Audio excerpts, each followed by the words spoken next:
Himachal cloudburst. Himachal में बादल फटने से तबाही, मंडी में 10 लोगों की मौत, 406 सड़कें बंद। हिमाचल प्रदेश में मंगलवार को 11 स्थानों पर बादल फटे। 20 मकानों को नुकसान होने के साथ 15 पशुशालाओं को नुकसान हुआ है। प्रदेश में वर्षा के बाद 406 सड़कें बंद हैं। इसके अलावा प्रदेश में 1515 ट्रांसफार्मर खराब हैं, जबकि लगभग 171 पेयजल योजनाओं को नुकसान हुआ है। प्रदेश में बीते 24 घंटे के दौरान सबसे अधिक वर्षा मंडी जिले के संधोल में 223.6 मिलीलीटर हुई। प्रदेश में अधिकतम तापमान में 1 से 2 डिग्री की गिरावट आई है। कांगड़ा में मंगलवार को अधिकतम तापमान सामान्य से 11 डिग्री नीचे दर्ज किया गया। प्रदेश में सबसे अधिक तापमान धौलाकुआं में 31.5 जबकि ऊना में 31.4 डिग्री दर्ज किया गया। ऊना के साथ लगते बसाल गांव में स्थित स्वां नदी में मछली पकड़ने गए 5 प्रवासी जलस्तर बढ़ने से बीच में फंस गए। सूचना मिलने पर पुलिसकर्मियों व गृह रक्षकों ने करीब 2.25 घंटे बाद उन्हें सुरक्षित बाहर निकाल लिया। सोलन शहर के कोटलानाला में मंगलवार दोपहर बाद एक निर्माणाधीन भवन के साथ पहाड़ी से भूस्खलन होने के कारण वहां काम पर लगे मजदूर बाल बाल बच गए।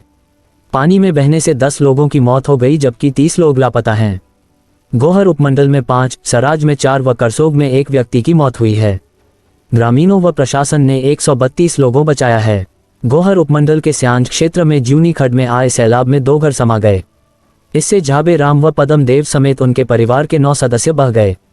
इनमें देवकू देवी का शव कांगड़ा जिले के देहरा व उमा देवी का जोगेंद्रनगर उपमंडल में ब्यास नदी के किनारे मिला। लापता लोगों की तलाश में एनडीआरएफ व एसडीआरएफ ने सर्च अभियान चला रखा है। 12 पंचायत में मकान जमींदोज होने से मलबे में 6 लोग दब गए। इसमें मां बेटे की मौत हो गई। 3 घंटे के रेस्क्यू अभियान के बाद 4 लोगों की जान बचा ली गई। परवाड़ा में मां, बेटा व बहू नाले के तेज बहाव में बह गए। बेटे का शव बरामद कर लिया गया है। 5 वर्ष की बच्ची सुरक्षित बच गई। सराज उपमंडल के बगस्याड़, थुनाग व जंजैहली में बादल फटने से भारी तबाही हुई है। एक स्कूल कर्मी के स्वजन सहित 19 लोग बह गए। इनमें 4 के शव बरामद कर लिए गए। 15 लोग अभी लापता हैं। चुलाथाज में देवदार के सैकड़ों पेड़ बह गए हैं। करसोग के सकरोल व कुट्टी में बादल फटने से 1 व्यक्ति की मौत हो गई व 4 लापता हैं। लारजी व डेहर पावर हाउस में 28 घंटे से बिजली उत्पादन ठप है। 16 मेगावाट के पटिकरी प्रोजेक्ट को भारी क्षति पहुंची है। जिले भर में 5 पुल बह गए हैं। सराज हलके में बिजली, पानी व संचार सेवाएं बाधित हैं। धर्मपुर उपमंडल का स्याठी गांव जमींदोज हो गया है। यहां 10 घर ध्वस्त हो गए हैं।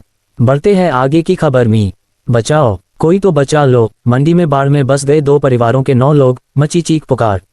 संवाद सहयोगी गोहर। बचाओ, कोई तो बचा लो। ऐसी आवाजें ज्यूनी व शकोल खड्ड के किनारे बसे झाबे राम व पदम सिंह के परिवार के सदस्य सोमवार देर रात छत पर खड़े होकर लगाते रहे। सैलाब ने किसी को मौका नहीं दिया। पल भर में झाबे राम का पूरा परिवार, बूढ़ी मां, पत्नी, बहू, बेटा और मासूम पोते पोतियों समेत सब कुछ बह गया। पदम सिंह व उनकी पत्नी भी उसी विकराल धारा में खो गए। 2 के शव बरामद हो चुके हैं। गोहर उपमंडल की स्यांज पंचायत के पंगलियूर गांव में सोमवार देर रात प्रकृति ने ऐसा तांडव मचाया कि 2 परिवारों का नामोनिशान मिट गया। ग्रामीणों ने मदद के लिए हाथ बढ़ाए, लेकिन सब लाचार हो गए। 2 पीढ़ियों की जिंदगी, सपने और रिश्तों की पूरी बुनियाद मलबे में समा गई। बच्चे जो सुबह स्कूल जाने की तैयारी कर सोए थे, अब लापता हैं। माँ बाप जो अगली सुबह की उम्मीद में सोए थे, अब किसी याद बन चुके हैं। ग्रामीणों की आंखों में आंसू व दिलों में दर्द है। वे कहते हैं कि उन आवाजों की गूंज अभी भी कानों में है। मंगलवार को घटनास्थल पर पहुंची एसडीएम बला स्मृतिका नेगी, एएसपी सागर चंद्र शर्मा व राहत दल की टीमें हर संभव प्रयास कर रही हैं, लेकिन भारी वर्षा हर बचाव को मुश्किल बना रही है। हर बीतता पल उम्मीद को कमजोर कर रहा है।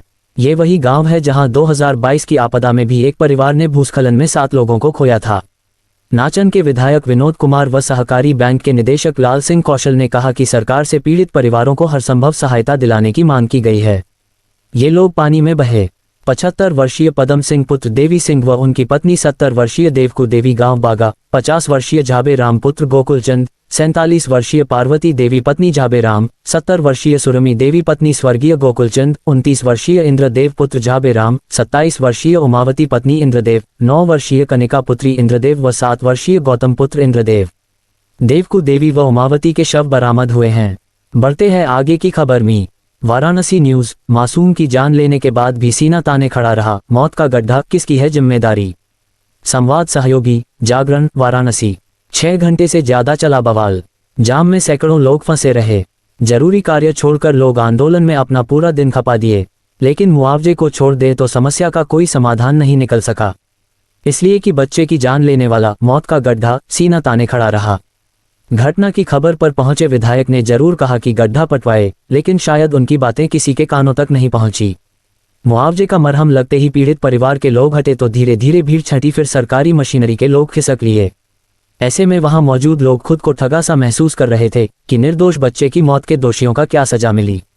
मौत का जिम्मेदार सिर्फ गड्ढा ही नहीं था, बल्कि अपार्टमेंट बनाने का परमिशन देने वाले, उसकी निगरानी करने वालों की भी जवाबदेही तय होनी चाहिए थी। ... तो गिर जाएंगे कई मकान। स्थानीय लोगों ने बताया कि बिल्डर ने इतना बड़ा गड्ढा खाड़ा है, कई मकानों के गिरने का खतरा उत्पन्न हो गया है, इसलिए कि मुकदमे के कारण 4 साल से उस स्थान की सुधि लेने वाला कोई नहीं है। स्थानीय लोगों ने बताया कि पिलर के लिए इन मकानों की दीवार से सटाकर लगभग 12 फीट की गहराई तक काफी लंबा चौड़ा गड्ढा खोद दिया गया है, जिससे कई मकानों के गिरने की आशंका भी है। इन गड्ढों में पिलर के लिए लोहे की छड़ों का जाल बनाकर छोड़ दिया गया है।